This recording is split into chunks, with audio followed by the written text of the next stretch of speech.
Hello everyone, hello Sagittarius. Itong general reading ay para sa April 2026. Kukuha tayo ng cards para sa iyo with additional advice cards na gustong iparating ng universe. Ang goal natin ay magbigay ng gabay gamit ang light from the Creator. Bago tayo magsimula, alam nyo ba na karamihan sa mga nanonood dito ay hindi pa nakasubscribe? Isang click lang po ng subscribe para mas mapalawak pa natin ang pagbabahagi ng liwanag at gabay dito sa Hulawan. Thank you sa pag-subscribe. Your first advice card is your first card is the Hermit Reverse in Lord Pass. Sagittarius, nitong mga nakaraang linggo parang pagod ka na sa pag-iisa at pakiramdam mo ay kailangan mo nang lumabas sa iyong shell.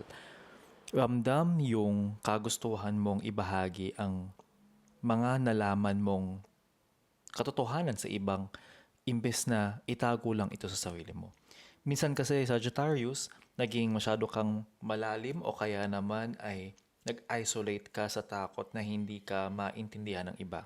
Pero pinili mong putulin ang pagiging mapag-isa na yon at tanggapin na ang growth ay nangyayari rin sa pamamagitan ng connection sa ibang tao. Dahil dito, naging mas outgoing ka ulit at nararamdaman ang saya ng pakikipag-socialize. Natutunan mo na ang wisdom na nakuha mo sa pagiging mag-isa ay may value kapag ginagamit mo ito para makatulong at makipag-ugnayan sa mundo. You have Eight of Cups in your present card.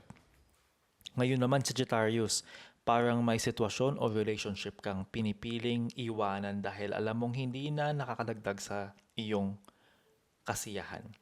Ramdam dito yung matapang na paghakbang mo palayo sa mga bagay na dati ay mahalaga sa iyo pero ngayon ay parang wala na siyang value para sa iyo or empty na ang dating. Ang hirap talikuran ng mga nakasanayan. Pero imbes na nanatili ka sa isang bagay na hindi ka napapabigyan um, ng contentment, pinili mong maglakad patungo sa bundok ng self-discovery kahit hindi mo pa alam ang saktong patutunguhan mo. Napapansin ko rin sa Sagittarius na handa ka ng magsakripisyo ng comfort para mahanap ang mas malalim na spiritual fulfillment. Ituloy mo lang ang paglalakbay na yan dahil ang Eight of Cups ay sign na kailangan mo ng space para sa bago at mas totoong blessings. You have the Eight of Swords in your potential. Sagittarius, may malalaking chance na maramdaman mong parang nakatrap ka o wala kang control sa mga nangyayari sa mundo. Ito yung time na baka ma-overwhelm ka sa mga mental blocks or isiping wala kang choice kundi manatili sa gulo. Ingatan mo ang tendency na maging victim ng sarili mong isip dahil sa dami ng takot na pumapasok sa'yo, pwedeng maramdaman mo na kahit anong galaw mo ay parang may nakatali sa'yo. Pero ang totoo ay kailangan mo lang tanggalin ang blindfold mo para makita ang exit.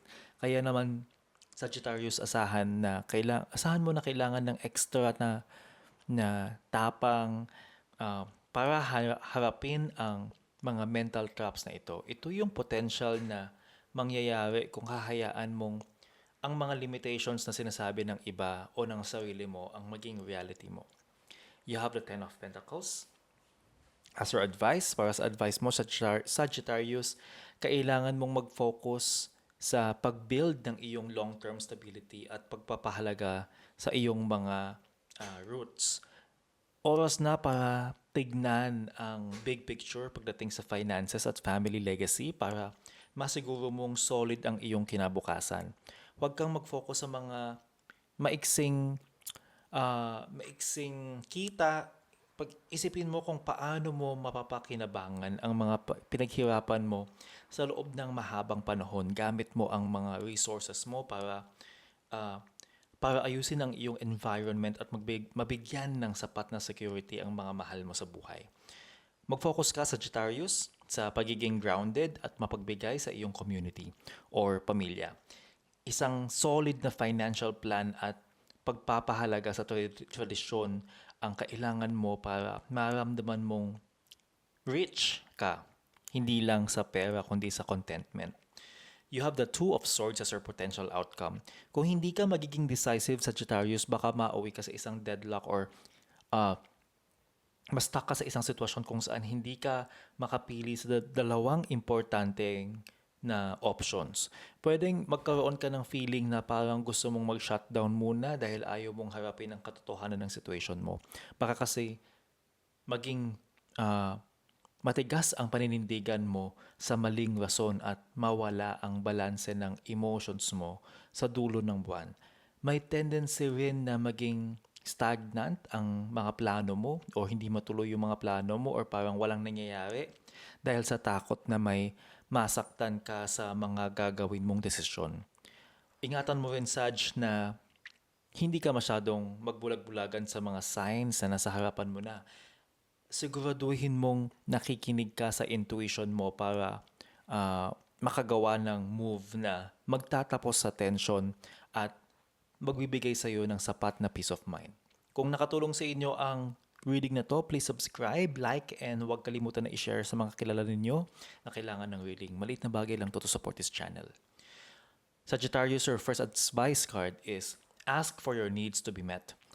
Sagittarius, huwag kang mahiya na humingi ng tulong sa divine or sa Diyos, kay God, or sa mga tao na sa paligid mo. Ang universe ay handang sumuporta sa iyo, pero kailangan mong i-voice out ang mga pangangailangan mo para mabigyan sila ng pagkakataon na makatulong.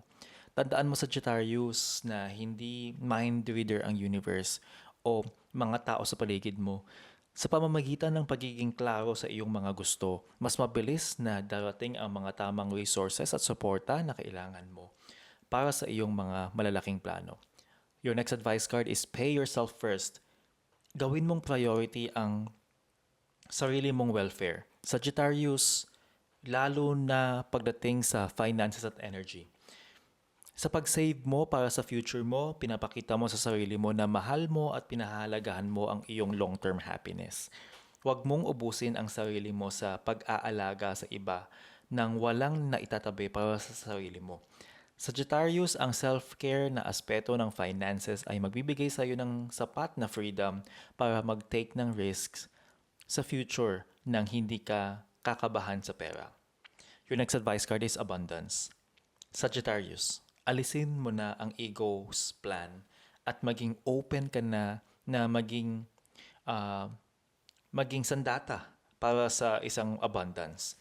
Hilingin mo sa divine na ipakita sa iyo kung paano mo mararamdamang deserve mo ang lahat ng blessings na handang ibigay sa iyo ng langit. Sagittarius, ang iyong pangarap ay dapat mas malaki pa sa iyong sariling kakayahan.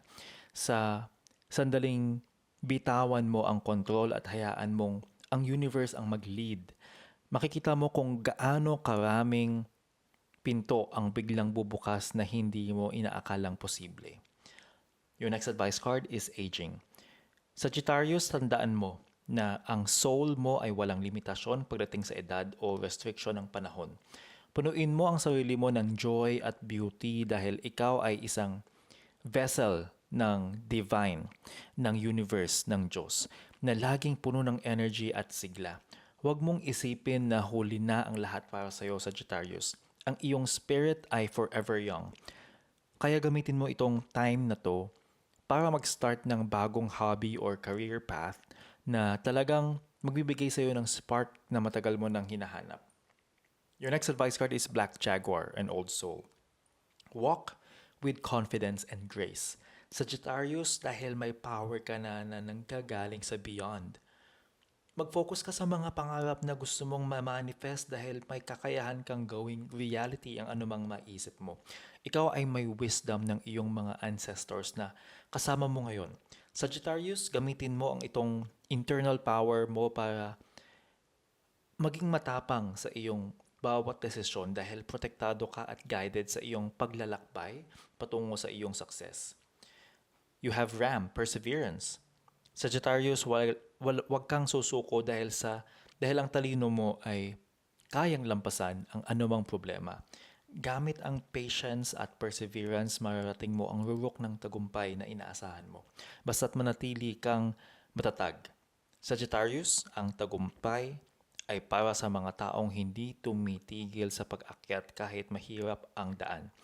Maniwala ka sa iyong bilis at galing dahil bago matapos ang buwan na to, makikita mo na ang view mula sa tuktok ng iyong pinaghirapan. Yan ang reading ninyo. Please follow or subscribe para may abangan kang forecast for your sign. And always remember, sa lahat ng gagawin mong desisyon, dapat mabuti ang iyong intensyon.